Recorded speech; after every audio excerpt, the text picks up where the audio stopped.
Qua in mezzo al bosco utilizzo questo momento per rispondere a una delle domande che è arrivata tramite la nostra chat e il nostro gruppo Facebook. Il fatto che uno abbia dei dubbi è già un buon segnale, un segnale molto onesto e autentico del fatto che probabilmente le scelte fatte non siano del tutto giuste e siano molto condizionate dalle nostre paure, dalle nostre insicurezze e dal condizionamento che abbiamo ricevuto dalle idee che abbiamo nella testa su come fare il genitore, piuttosto che da una realizzazione o dalla scoperta di come si deve agire in un determinato momento. Ecco che nel percorso della genitorialità è fondamentale il risveglio del cuore o l'intelligenza del cuore. Ecco perché la genitorialità è una disciplina o un'arte così difficile, perché presuppone il risveglio del nostro cuore che ci guida nelle azioni e nelle decisioni che dobbiamo prendere ogni giorno nei confronti dei nostri figli.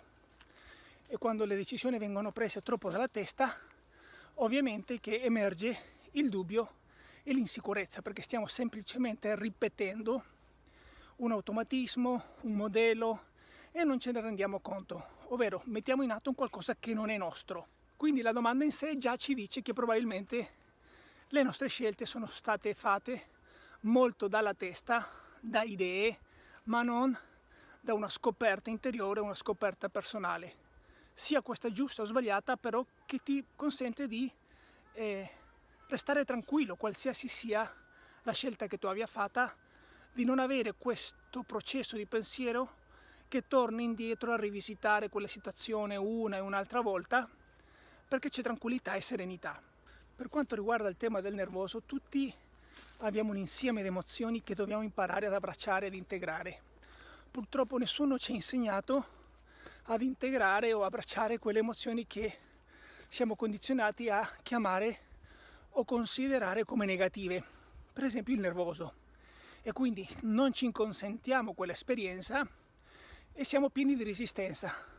Il problema non è l'esperienza di essere nervoso in un momento determinato, che ci sta, o l'esperienza per esempio di essere di fretta, o l'esperienza di essere insicuro in un momento determinato, ma la resistenza presso quell'emozione che la fa durare molto di più di quello che sarebbe il suo ciclo naturale. Quindi in questo percorso impariamo a distinguere e a riconoscere che tutte le emozioni hanno un senso, hanno un ciclo naturale, e quando le viene consentito di esprimersi, esse nascono, si sviluppano e dopo muoiono, e quindi la nostra esperienza diventa fresca e rinnovata.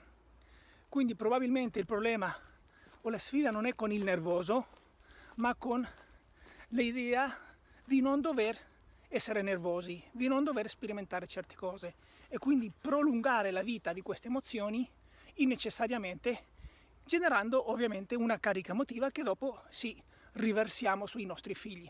Ma se alla base noi ci consentiamo di imparare a fare esperienza di qualsiasi cosa emerga dentro di noi, non resta nessun residuo e quindi non viene riversato nulla sui propri figli.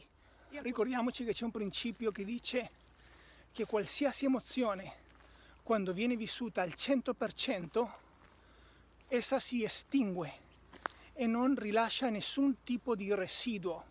Può sembrare un paradosso, ma in mezzo alla tempesta c'è serenità. Quindi in mezzo al nervoso, alla paura, all'insicurezza, possiamo avere un senso di serenità e di tranquillità che non crea una perturbazione né per noi né per i nostri figli.